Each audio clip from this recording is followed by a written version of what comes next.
అర్జున్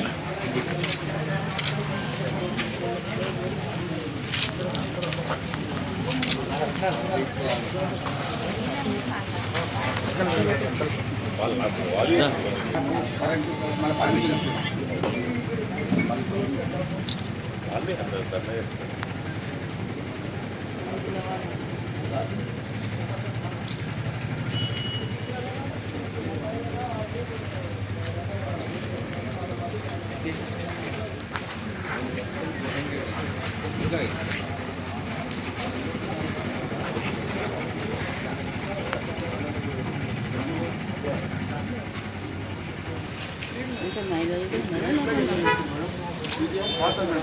చిన్నదేమో ఈ రోడ్డు పోయినందుకు ఈ రోడ్లో పోయిన ప్లాట్ చిన్నది ఇచ్చింది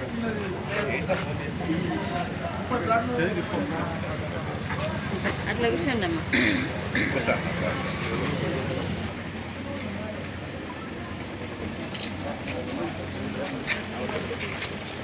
మా పోవాలకు ప్రభుత్వం కానీ ప్రజాప్రతినిధులు కానీ ఉన్న ప్రభుత్వం కానీ ఎవ్వరికి పోవాలకు వచ్చే దాని 5వ రోజు మేడం మాది ఇప్పుడు. అయితే మొన్న కలెక్టర్ మేడం పిలుస్తుందంటే మేమే వెళ్ళినాము. మిగతా 6 మందికి పని చేసారు. చూస్తామా చేస్తాము మంచిది చెప్పిస్తా చేస్తాము ఆమె బెల్లు కొడితే ఆనే ఆర్టీఓ ఆనే ఎంఆర్ఓ అప్పుడే చూస్తున్నాం మేడం. అది ఏం చూస్తామా చేస్తాము ఇంకా రెండే మనం ఏదో ఎక్కడో దిక్కు పొరపాటు జరిగింది చూస్తాము.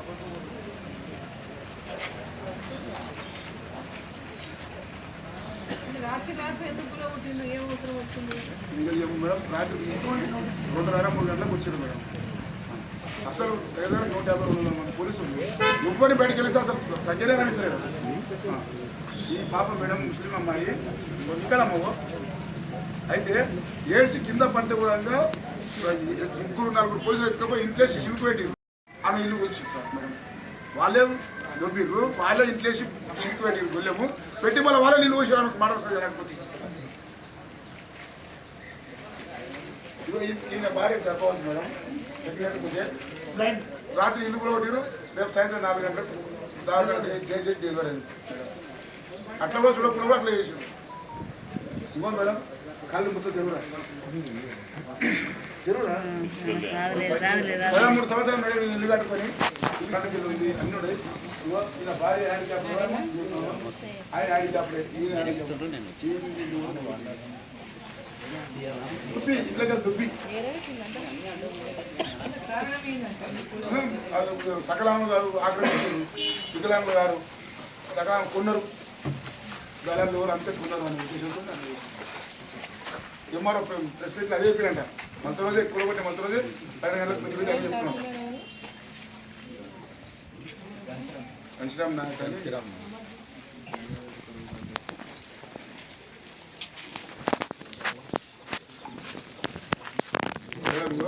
పట్టాలు కావాలని ఫోకస్ పట్టాలి మేడం. ఒకసారి మేడం రెవెన్యూ కొంచెం 3 సార్లు వేసి మీరు దానికి రారు మీరు జెన్యున్ కరెక్ట్ చెప్పింది మేడం. చెప్పి కూడా మళ్ళీ ఇట్లా చేశారు మాకు.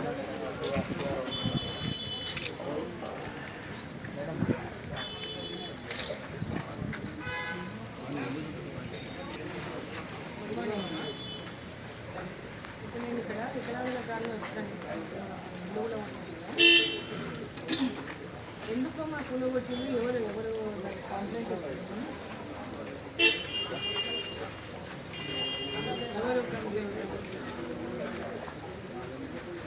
వాళ్ళు రాస్తున్నారని కాదు ప్రాక్టికల్గా ఏంటంటే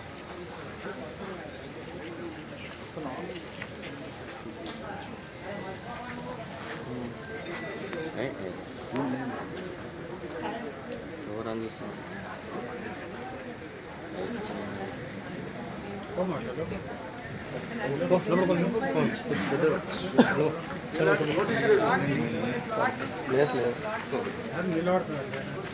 వికలాంగుల కోసం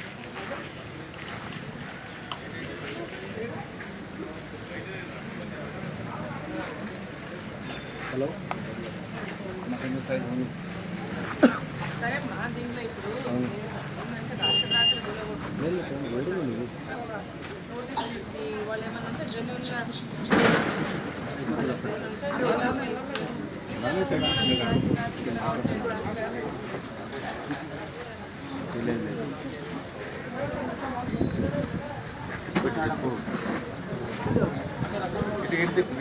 ఉండాలి ఉండాలి అట్టే మారుతున్నాడు కూర్చోబెట్టి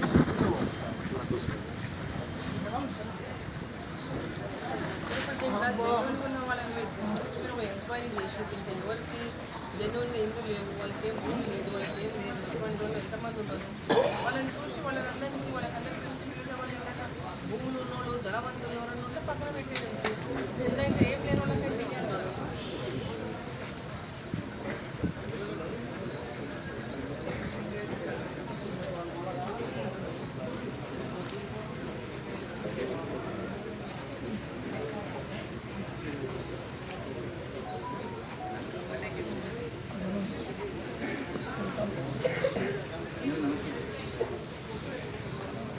ఎవరిని పెట్టుకున్నారో ఎవరు పెట్టారో పక్కన పెట్టారు. అక్కడ ఉన్న వాళ్ళంతా జెన్యూన్గా ఉందా కాదనేది ఫస్ట్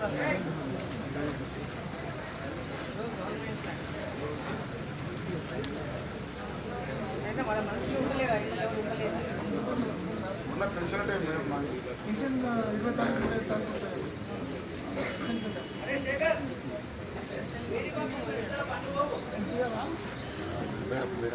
కాదమ్మా గారు కూడా తాగేసుకుంటారు దానికి కూడా అమ్మా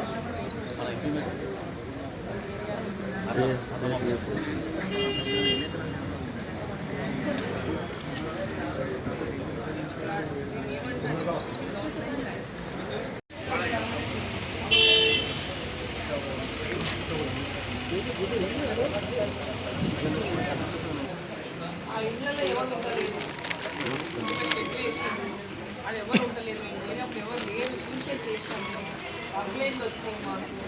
ఆ కంప్లైంట్ల ప్రకారం మేము ఇక్కడ ఆక్రమించుకుంటున్నారు, ఎవరు ఆక్రమించుకొని ఇంకే వేరే వాళ్ళతో ఏపిస్తున్నారు అని చెప్పి కంప్లైంట్ ఇస్తున్నారు. వీళ్ళ దాంట్లో కంప్లైంట్ ఇచ్చినందుకు మేము పోయి తీసినాం. అది చాలా కంప్లైంట్లు వచ్చినాయి అని చెప్తున్నాడు. ఉన్న ఇద్దరు ముగ్గురే ఆ పని చేస్తారు మేడం. వాళ్ళు ఉదయం అని వాళ్ళు ఉంటారు అక్కడ. అయితే ఏం చేస్తారు ఇక కథ చిన్న గోడ టెక్కల ఫోటో తీసుకొని వాళ్ళకి వాళ్ళు ఎంఆర్ఓ పెట్టారు. ప్లాట్లు ఎన్నో ఇచ్చినారు, మీరు కొన్నది ఏమైనా ఉన్నదా దీంట్లో? మేము మాకు ఇచ్చిన జాగాలనే మేము ఒక 10 గజాలు కూడా మేము బయట జరగలేదు. అంటే వేరే వాళ్ళు కూడా ఎవరైనా నమ్మింది మీ ప్లాట్లని? మాకు ఎవరు అమ్మలే మేడం. మాకు 83 పట్టాలు ఇచ్చారు మేడం. వాళ్ళు మొత్తం పట్టాలు ఇచ్చిన వాళ్ళు అందరూ ఉన్నారా, ఎక్కువ ఉన్నారా? పట్టాల కాడికి ఉన్నాం మేడం. ఎక్కువ పట్టాలు ఉన్న వాళ్ళే పక్క ఉన్నారా, వేరే వాళ్ళు ఎవరికైనా పట్టాలు? ఎవరు లేదు మేడం. పెద్ద మనిషి చెప్పు, ఏం విషయం? మేడం పులిరంగం ఉన్నప్పటి నుంచి ఇచ్చిన జాగాలేదు మాకు. మీరు కూడా అప్పుడు మంత్రిగా ఉండరు, మంత్రిగా ఉండి మాకు కూడా సహకరించారు. మీరు ఇప్పుడు జిల్లా పరిషత్లో మాట్లాడిన తోటి మాట్లాడితే ఈ కలెక్టర్తో అందరూ ఇవ్వాలని మీరు డిమాండ్ చేసిండ్రు. ఆ జాగాలు ఇచ్చిండ్రు. ఆ జాగాలతో పాటు ఒక లేఅవుట్ కూడా ఇచ్చిండ్రు. ఆ లేఅవుట్లో 83 ప్లాట్లు ఉన్నాయని చూపించిండ్రు. వాళ్ళు కొలిచిచ్చిండ్రు. కొలిచిచ్చి ఇప్పుడు ఎవరు లేరని వాళ్ళు ఏదో నాటకం ఆడి ఏదో కులగొట్టిందని ఎవరో బాధ్యతలు చెప్తే వాళ్ళు ఎట్లా నమ్మి కులగొడతారు అనేది మేము మాత్రం నమ్మము మేడం గారు. దయచేసి వికలాంగుల పైన దయ ఉంచి, సకలాంగులు లేరు కాబట్టి మీరు వికలాంగుల పైన దయ ఉంచి అది చేయండి, మాకు న్యాయం జరుగుతుంది. మేము మాత్రం వికలాంగులు కాకుండా వేరే వాళ్ళు ఎవరైనా ఉన్నారా దీంట్లో? అంత వికలాంగులే ఉన్నారు. ఆ వికలాంగులకి ఎవరికి ఎక్కడ వేరే ఇండ్లు కానీ ఆస్తులు కానీ ఎక్కడ అంత పేదోళ్ళే కదా. వేరే ఎక్కడైనా వేరే ఇప్పుడు ఉంటున్నారా అందరు మీరు లేదా దాంట్లో ఇళ్ళల్లో? మరి వాళ్ళు ఇంట్లో ఉండలేరు ఎవరని చెప్తున్నాడు కదా ఆయన. చెప్తాడు మంది చెప్పిన మాటలు పట్టుకుని ఆయన మీరు కూడా ఒకసారి సందర్శించండి మేడం. అక్కడ బియ్యం ఎట్లా ఉంది, సామాగ్రి ఇప్పుడు ఇల్లు ఎట్లా ఉంటుంది, సెటిల్ కట్టింది ఎట్లా ఉంటుంది మీకు తెలియదా మేడం? కొద్దిగా చూడండి. నేను ఇప్పుడు మాట్లాడతా, ఆయన ఏదో కట్టుకుంటున్నాడు. మాట్లాడి ఒక మీటింగ్ ఏర్పాటు చేస్తాం. నమస్తే మేడం. నమస్తే. బాగున్నావా? బాగున్నారా? బాగున్నామా? మాట్లాడాల వికలాంగులందరినీ జెన్యున్ గా మీరు పోయి చూడండి, ఎంక్వైరీ చేసి వాళ్ళకి పర్మనెంట్ ఇండ్లు ఇవ్వండి, వాళ్ళకి కట్టుకోని అని చెప్తాం. ఎట్లా అయ్యేవై కింద నువ్వు లేవా, ఇంట్లో లేవా? ఎక్కడ ఉంటున్నావు? ఎక్కడ ఉండేది? కిరాయిలో ఉన్నావు? చూసి ఎంతమంది పాత మంత్రి గారు ఉన్నప్పుడు 5 సంవత్సరాలు పనిచేసుకున్నాం. చూసిన 4 ఏళ్ళు దాటింది మేడం. హలో, బేస్మెంట్ కట్టి ఆయన గుడ్ మార్నింగ్.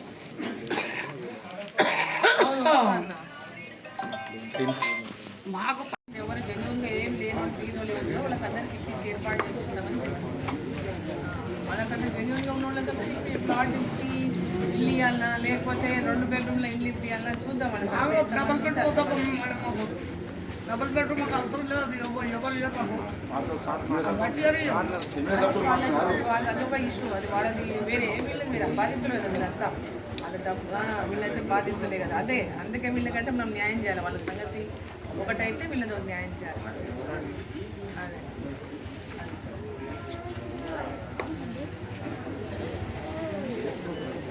వేరే ఎవడో చేస్తారు, వీళ్ళకి ఏం తెలిసేది పాపం తక్కువ పేదవాళ్ళు తీసుకుంటారు. నేను ఇప్పుడు వస్తున్నా ఇక్కడ నుంచి మనం మోసినారే అదే ఎమ్మెల్యే ఉన్నాడంట. వాళ్ళ మీరైతే చర్య తీసుకోవాల్సిందే కదా. వాళ్ళు ఇట్లా వీళ్ళందరినీ మోసం చేస్తే వీళ్ళ మీద చర్య తీసుకోవాలి. వాళ్ళకి చర్య తీసుకోవాలి కదా. వికలాంగులు అని చెప్పి పెట్టి ఆక్రమణ చేయించి వీళ్ళ దగ్గర డబ్బులు తీసుకొని వీళ్ళని ఇట్లా ఇబ్బందులకు గురి చేసిన మీద చర్య తీసుకోవాలి కదా. అంటే అది వేరే విషయం, పక్కకు పెట్టి చర్య మోసం అనేది పక్కకు ఒకటి. వీళ్ళకైతే న్యాయం చేయాలి కదా, లేని వాళ్ళకి అందరికీ వికలాంగులకి. ఆ న్యాయం చేసే విషయాలు మనం మాట్లాడదాం. చర్యలు అనే విషయం ఎంక్వైరీలు చేయండి. ఎవరు దాంట్లో తప్పు చేసిండ్రో, ఎవరు మోసం చేసిండ్రో వాళ్ళ మీద ఏం చర్య తీసుకుంటారో గవర్నమెంట్ ఎంక్వైరీ చేసి అది తీసుకోండి. కానీ దీంట్లో ఎవరెవరికైతే ఇల్లు లేవు, జాగా లేదు, ఏం లేదు అటువంటి వాళ్ళకైతే వాళ్ళకి ప్లాట్లో ఇండ్ల ఏంటనేది తప్పకుండా న్యాయం చేద్దాం. ఏమ్మా తప్పకుండా న్యాయం చేద్దాం.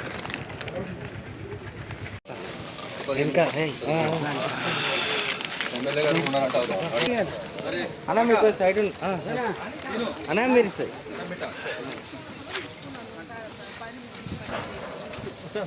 అన్నగారు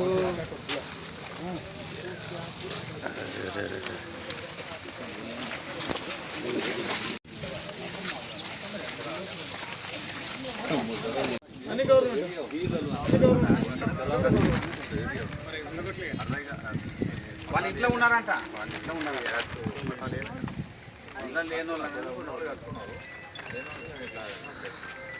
లేని పర్మనెంట్ స్ట్రక్చర్ చేసుకుంటే కూలగొట్టుకుంటుంది. పర్మనెంట్ స్ట్రక్చర్ పైసలు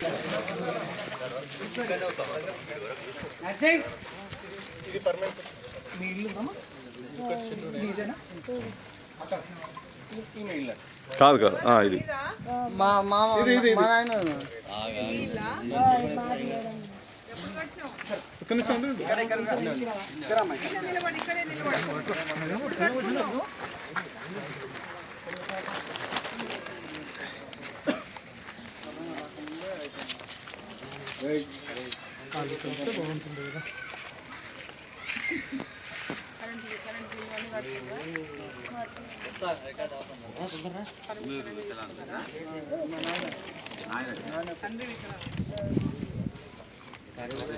కిందకి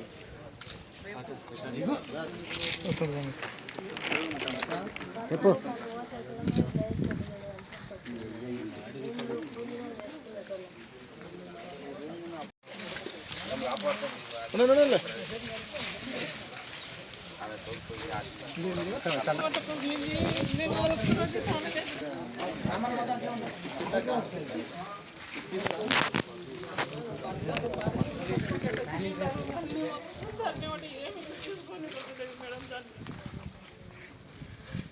ఎంత కష్టపడుతుంది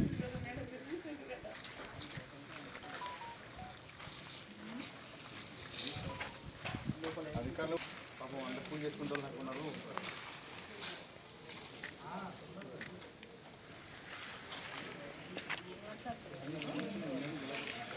పట్టణంలోని ఆదర్శ నగర్ కాలనీ ఇక్కడంతా వికలాంగులు గతంలో ఇక్కడ గవర్నమెంట్ ల్యాండ్లో పట్టాలు ఇచ్చిందని అందరూ కూడా టెంపరీ షెడ్స్ కొందరు వేసుకున్నారు. కొంత కష్టం చేసి కొంత ఫ్యామిలీ మెంబర్స్ ఉండి ఎంత సపోర్ట్ చేసిన వాళ్ళేమో కొంత ఆర్సీసీ స్లాబ్లు వేసుకున్నారు. మిగతా వాళ్ళు రేకుల స్లాబ్లు అట్లా వేసుకొని ఉన్నారు. సో మొత్తం 25 మంది కుటుంబాలు వాళ్ళన్నీ కూడా రాత్రికి రాత్రి వచ్చి వాటిని కూలగొట్టేసి మొత్తం వాళ్ళందరూ ఇప్పుడు నిరాశ్రయం చేసిండు. ఎక్కడెక్కడో రెంటెడ్ హౌస్లో ఉండి కిరాయిలలో ఉండి కొందరు వాళ్ళ కుటుంబ సభ్యులు బయటికి పోయి పని చేసుకోవడానికి, ఇల్లు నిర్మాణం చేసుకోవడానికి, బతుకుదెరువు కోసం బయటికి పోయి పని చేసుకొని వచ్చి ఆ పనులు చేసుకొని వచ్చిన దాంతో కొంత కట్టుకుంటూ పోతున్నటువంటి పరిస్థితి చూసినాం. చాలా ఇండ్లు కొందరు టెంపరీగా రేకులు వేసుకున్నటువంటి పరిస్థితి చూసినాం. సో ఇక్కడ ఉన్నటువంటి పరిస్థితిని చూస్తే చాలా బీదరికంలో ఉన్నటువంటి వికలాంగులు ఉన్నారు అందరు కూడా ఇక్కడ. సో మరి వికలాంగులు గతంలో ప్లాట్ ఇచ్చినటువంటి సర్టిఫికేట్ కొంతమంది చూపించడం జరిగింది. సరే, గతంలో 7లో ఇచ్చిన, 8లో ఇచ్చిన, 9లో ఇచ్చిన తర్వాత కూడా ఇచ్చినటువంటి పట్టా కాగితాలు ఉన్నాయి.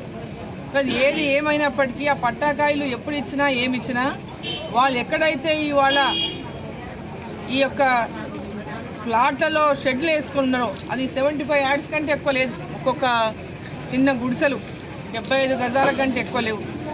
మరి పేదవాళ్ళందరూ కూడా వికలాంగులు ఉన్నారు. వాళ్ళు గతంలో దరఖాస్తులు చేసుకున్నారు. గతంలో వాళ్ళకు కరెంటు బిల్లు కోసం, మున్సిపాలిటీ పర్మిషన్ కోసం కూడా దరఖాస్తులు చేసుకొని రిప్రజెంటేషన్లు ఇచ్చుకున్నారు. దానిపైన అనుమతులు ఇవ్వమని అధికారులకు కూడా రాసిండ్రు. సో ఇవన్నీ ఏమి ఎక్కడ ఉన్నప్పటికీ కూడా నేను ఒకటే డిమాండ్ చేస్తూ ఉన్నా, జిల్లా కలెక్టర్ గారు, ఇతర అధికారులందరూ కూడా దీని మీద ప్రత్యేకమైనటువంటి శ్రద్ధ పెట్టి వీళ్ళందరికీ కూడా ఈ పట్టాలను పర్మనెంట్గా ఇచ్చి, దీంట్లో మధ్యలో దళారులు అమ్ముకున్నారు, వాళ్ళకి ఇచ్చిండ్రు, వీళ్ళకి ఇచ్చి ఎన్నో రకాల ఆరోపణలు కొంతమంది బయట చేస్తున్నప్పటికీ కూడా ఏది ఏమైనప్పటికీ వీళ్ళంతా కూడా ఎలాంటి ఆధారం లేనటువంటి వాళ్ళు, వీళ్ళందరూ కూడా కంప్లీట్గా ఎలాంటి అంటే ఒక భూమి లేని వాళ్ళు, ఒక ఇల్లు లేనటువంటి వాళ్ళు. మరి ఈ కుటుంబాలకు అందరికీ కూడా వెంబడే ఆ ప్లాట్ అన్నింటినీ రెగ్యులరైజ్ చేసి వాళ్ళకు ఇండ్లు కట్టించేటటువంటి కార్యక్రమానికి ప్రభుత్వం, జిల్లా కలెక్టర్ గారు నాంది పలకాలని చెప్పి నేను కోరుతా ఉన్నా. ఉన్నటువంటి శాసనసభ్యులు కూడా, శాసనసభ్యులతో కూడా నేను మాట్లాడతా. మన అందరి యొక్క లక్ష్యం పేదవాళ్లకు, ఇల్లు లేనటువంటి వాళ్లకు ఇండ్లు కట్టించడం. ప్రధానమంత్రి నరేంద్ర మోదీ గారు ప్రధానమంత్రి ఆవాస్ యోజన కింద, అదేవిధంగా ఈ రాష్ట్ర ప్రభుత్వం మరి పేదవాళ్లకు ఇల్లు నిర్మాణానికి 5 లక్షలు ఇస్తామని చెప్పినటువంటి నేపథ్యంలో ఫస్ట్ ప్రయారిటీగా ఇటువంటి ఎలాంటి ఆసరా లేనటువంటి వాళ్ళు, ఎలాంటి గూడు లేనటువంటి వాళ్ళు ఇమ్మీడియట్గా వీళ్ళకి అందరికీ కూడా ఆ పట్టాలను రెగ్యులరైజ్ చేసి వాళ్ళకి అక్కడనే ఇండ్లు శాంక్షన్ చేసి ఇండ్లు కట్టియాలని చెప్పి నేను సందర్భంగా నేను కోరుతా ఉన్నా. వాళ్ళందరినీ ఎంక్వైరీ చేయండి, నిజంగా దాంట్లో ఉన్నవాళ్ళు ఉన్నారా, లేని వాళ్ళు ఉన్నారా, ఎంక్వైరీ చేసి లేని వాళ్ళకి అందరికీ కూడా పట్టాలు ఇచ్చి వాళ్ళకంతా కూడా అక్కడ ఇంటి నిర్మాణం కోసం ఆ యొక్క శాంక్షన్ చేయించాల్సిందిగా నేను సందర్భంగా నేను కోరుతా ఉన్నా. ఇక్కడ నేను చూసినటువంటి కుటుంబాలన్నీ చూస్తాడు ఎవరికి ఏ ఆధారం లేనటువంటి వాళ్ళు దాంట్లో అనేక రకాలైనటువంటి వికలాంగులు ఉన్నారు. ఈరోజు కొంతమంది పెద్దవాళ్ళు అయిపోయిన వాళ్ళ కుటుంబ సభ్యులు బయటకు వెళ్ళి వాళ్ళ తండ్రి పేరు మీద వచ్చింది పట్టా, మేము ఉన్న ఇల్లు కట్టుకుంటామని ఇక్కడ ఏదో కూలీ నాలికి పోయి బయట పోయి తీసుకొచ్చి ఆ డబ్బులతో కొంత ఇంటి నిర్మాణం ప్రారంభం చేసుకున్నారు. మరి ఈ సందర్భంగా నేను జిల్లా కలెక్టర్ గారిని కోరుతా ఉన్నా, ఉన్న పడంగా కూల్చేయడము ఒక పేదవాళ్లకు అన్యాయం చేసినట్టే. వాళ్ళందరినీ మేము ఇవన్నీ కూడా మీ మీద ఇండ్ల మీద కంప్లైంట్ వచ్చింది, ఇది కూల్చివేయాల్సినటువంటి పరిస్థితి ఉన్నది, మీరు అందరూ కూడా ఈ ఇండ్ల అని నోటీసులు ఇచ్చి వాళ్ళ రిప్లై చూసి ఆ తర్వాత కూల్చింటే కూడా బాధ లేదు. వాళ్ళు ఎంతో కష్టపడి నిర్మాణం ఎంతో కష్టపడి నిర్మాణం చేసుకున్నారు, కొంత రేకులు వేసుకున్నారు, ఇండ్లలో సామాన్ ఉంది, కొంత బియ్యం ఉంది, సిలిండర్లు ఉన్నాయి. మరి ఇవన్నీ కూడా ఈరోజు తీసుకోలేనటువంటి పరిస్థితిలో ఉన్నారు. వాళ్ళు చేసేటటువంటి పని చేసుకొని కష్టం చేసుకొని బతికేటటువంటి కడు బీద వారి యొక్క కష్టాన్ని ఈరోజు వెంబడే గుర్తించి వారికి న్యాయం చేసేటటువంటి విధంగా జిల్లా కలెక్టర్ గారు వెంబడే స్పందించాలని చెప్పి సందర్భంగా నేను కోరుతా ఉన్నా. నేను కూడా స్థానిక శాసనసభ్యులతో కూడా మాట్లాడినా, ఎట్టి పరిస్థితుల్లో ఇక్కడ ఉన్నటువంటి బీద వాళ్ళకందరికీ ఈ పట్టాలు 75 గజాలు ఉంది, ఆ పట్టాలను వారికి జెన్యూన్గా ఉన్న వాళ్ళకందరికీ ఆ పట్టాలు ఇచ్చి వాళ్ళకి ఇంటి శాంక్షన్ కూడా చేసి వెంబడే వాళ్ళ నిర్మాణం చేసుకునే విధంగా వారికి అందరికీ కూడా సహకరించేటటువంటి విధంగా అధికారులతో మరి మేము ఒక సమావేశాన్ని ఏర్పాటు చేయమని చెప్పిన. ఎవరైతే ఇక్కడ జెన్యూన్గా ఉన్నటువంటి అందరూ మీ దరఖాస్తులు ఇవ్వండి. ఎవరెవరైతే ఇక్కడ ఇండ్లు కూలిపోయి ఇప్పుడు ఈరోజు కూలగొట్టిండ్రో వాళ్ళందరూ ఇమ్మీడియట్గా జిల్లా కలెక్టర్ గారికి దరఖాస్తు ఇవ్వండి. ఆ దరఖాస్తుల మీద వారు ఎంక్వైరీ చేయించి దీంట్లో జెన్యూన్గా ఉన్నటువంటి ప్రతి ఒక్కరికి కూడా ఆ ఇండ్ల పట్టాలు ఇచ్చి ఇండ్లు శాంక్షన్ చేయాలని చెప్పి సందర్భంగా నేను కోరుతా ఉన్నా. ఒకవేళ మరి కొందరు చెప్తున్నట్టు ఇక్కడ ఎవరో ఈ ప్లాట్లు వేరే వాళ్ళు వికలాంగుల పేరు మీద ఏదో ఒక ఇద్దరు ఉద్యోగస్తులు వీళ్లకు డబ్బులకు అమ్మిండ్రు ఈ ప్లాట్లని, వాళ్ళకి అమాయకులు మోసపోయినాయి. వాళ్ళు ఏం తప్పు చేసినటువంటి వాళ్ళు సపరేట్ ఎంక్వైరీ చేయండి. కానీ వీరు ఇక్కడ బాధితులు, వీరు బాధితులను ఇంకా బాధించకుండా ఎంబడే వారికి న్యాయం చేసే విధంగా ప్రభుత్వం స్పందించాలని చెప్పి నేను కోరుతున్నా. జిల్లా నుంచి ముఖ్యమంత్రి గారు ఉన్నారు కాబట్టి మరి ఇటువంటి సంఘటనలు ఎక్కడ కూడా మళ్ళీ జరగకుండా, పేదవాళ్ళ గూడును కూల్చకుండా వారి యొక్క సమస్యలను వెంబడే అధికారుల ద్వారా తెలుసుకొని అటువంటి నిరాశ్రయులైనటువంటి వారిని, ఎలాంటి ఇల్లు లేనటువంటి వాళ్ళకి వెంబడే వారికి ఇంటి నిర్మాణం చేపించే విధంగా తగు చర్యలు తీసుకొని మరి వీరికందరికి పేదవాళ్లకు న్యాయం చేయాలని చెప్పి సందర్భంగా నేను డిమాండ్ చేస్తున్నాను.